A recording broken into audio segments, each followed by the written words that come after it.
Hey there, this is Mr. Icarus, and welcome to yet another edition of Doom Mod Madness. This time round, we're checking out a mod by the name of MMDCXIV, or if you're familiar with Roman numerals, 2614. This is a mod that is very much set in the world of tomorrow. Sorry, let's try that again. Set in the world of tomorrow! And takes quite liberal inspiration from the likes of, say, Tron Legacy. You'll get that from a lot of the running lights that are scattered throughout a lot of the hallways and conduits of this particular map. You'll also notice that a lot of work has gone into the doors of this particular map, with a few of them most assuredly cribbed from Doom 2016 and providing a nice bit of technological sheen to everything that follows. You've also got holograms littering the various rooms and hallways, and just a lot of real fancy shit. A lot of real fancy shit going on in this map. Now you're probably wondering what the point of this map actually is, if there's any story to go alongside the fancy visuals, and really, it's left up to you to infer the goings-on of 2614.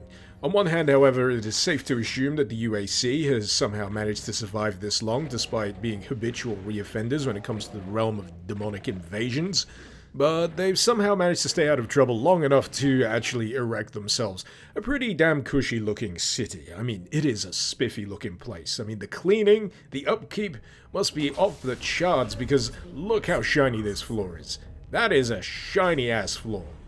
It almost makes me feel guilty that at some point we're going to end up covering it in the blood of our enemies, but hey, that's the price of fighting back against the forces of hell. In either case though, good looks will only get you so far. If you don't have a winning personality to back it up, then eventually you're going to run into problems. And on that front, how does this map actually feel to play? As you can see, I'm very much running with vanilla weapons and enemies here. Haven't really touched anything, just playing the map as is. And to start things off, it's actually pretty easy going. Enemies, especially in this opening section, are pretty low on the threat scale, consisting largely of former humans up to the shotgun variety, as well as the occasional smattering of imps. And yeah, you're not going to have much trouble taking them on, especially with the aid of the shotgun here. And that's very beneficial, considering that the biggest enemy you'll be up against during this opening third of the map is the actual layout of the level itself. What you need to consider is that when you've got a map that's incorporating a lot of new fancy visual elements into it, is the fact that you're asking the player to assimilate a slightly new kind of visual language. They'll be largely familiar with how a regular Doom map goes, a language of color-coded doors, of which there are many during the course of this, but in terms of identifying one corridor from another, this actually does a reasonably good job of making it look distinct from one section to the next. They don't mesh together, they don't become some indistinct futuristic cyberpunk blur. There's always something that makes one section stand out from the next. So as you do make your way through these corridors, and as you discover how they're interlinked and how they loop back on one another, you do have a much better time of forming that very important mental map of the place.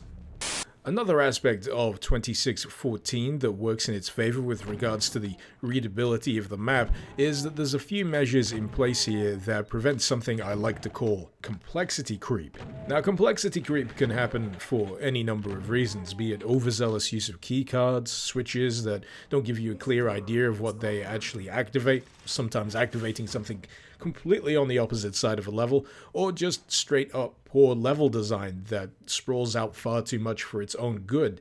In all of these cases, it is all too easy for the player to lose the thread of progress and just get fed up with what they're doing. In this case, 2614 manages to avert any potential complexity creep by keeping its sections pretty self-contained and also having very clear demarcation points between one part and the next.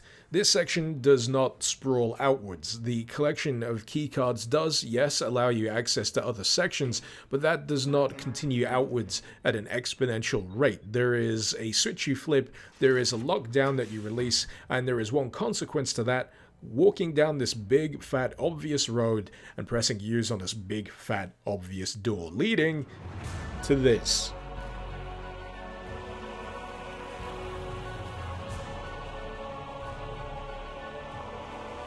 I thought I'd give you a moment to appreciate the view, but if there's any section of a map that deserves a sweeping cinematic fly-through, then this would certainly be it. You can clearly see the effort on show here. This is a extremely impressive and pretty construction indeed. One that actually feels quite eerie to behold when you regard its relative emptiness, something that does indeed change further on. If there's one thing that this part of the map certainly solidifies for me, it's the notion that the author had a very clear idea of how this place should operate as an environment where people actually live, or once lived, considering the current demon infestation. Personally, I'm a sucker for this kind of approach to detail and design, because when it comes to the maps that I try and make, I always like to imagine them as functional places, that they serve a purpose, that one room doesn't just exist for the sake of being a room with enemies in it. It was used for something. It serves a purpose. It makes sense. But before I get swept up too much in just comprehensively gushing about every detail I find in this map, I should probably come back a bit more to the core gameplay and difficulty in 2614. In the first third, I said that it was relatively easy. The enemy types were on the low end of the threat scale, and that doesn't really change too much here. The difficulty curve is very gentle indeed, but it still does a bit of effective foreshadowing in terms of potential challenges that you'll be coming up against later on, such as that bridge I crossed earlier with that horde of pinkies milling underneath. Now, normally, I feel like I'd be a bit harsher on a map such as this for saving most of its significant challenges for right near the end. For context, I have in fact been playing this on ultra-violence difficulty, but as it turns out, this is not going to be a standalone map. This is actually a debut map for a greater suite of levels that will be under the banner of 2614, and if this is just the start of things, then you can color me very excited indeed for what is to potentially come. It certainly does put the relatively gentle difficulty curve in a much more reasonable context. Even then, this map doesn't skimp on the thrills when it comes to its grand finale, because up until now the aim has been to reach a particular panel here in order to stabilize the reactor, and you would have thought that might have been the end of it. That is where you are wrong. Now, I was expecting this sweeping cinematic to essentially glorify my actions of getting to that very important button, pressing it, and doing the thing. Instead, I was greeted with a sweeping fly-through of pretty much the entire level, and seeing all of the rooms that I'd fought through now replenished with reinforcements. In some cases, many more demons than I'd fought previously, certainly more threatening varieties, and this, yeah, I'm not kidding, this pretty much flies through the whole level, but the very interesting thing about this is it essentially gives you an idea of which direction you're gonna have to run, because this closes off a particular path, forcing you to double back through the first section, get past all of this stuff in order to reach the actual exit, which, yes, it does in fact show you. Do you know what's not replenished, however? Medkits, ammunition, armor. You pretty much got to deal with what you already picked up or what you've left lying around previously, and trust me, this section gets very hectic. I dare say that this last section is simultaneously the most frustrating part of this map and also the most entertaining, because when it gets down to it, the incentive is to avoid everything. Get past it as quickly as you can, rather than spending time trying to whittle down their numbers. Your ammo will not outlast their numbers, at least as far as I can tell, and your health will not outlast the hits. And this leads to this utterly breathless madcap run, ducking and weaving between enemies, finding the best possible route through that will let you conserve as much health as humanly possible. And just getting to this point was exhilarating. I knew that I had at least one med pack kicking around, and being able to reach it and bump up my health, even that small amount, was joyful. Unfortunately, that feeling didn't last very long, because after successfully conquering this room full of shotgunners, which I was convinced was going to be the biggest challenge I'd have to face, I managed to gamble the wrong way on a corridor full of pinkies instead.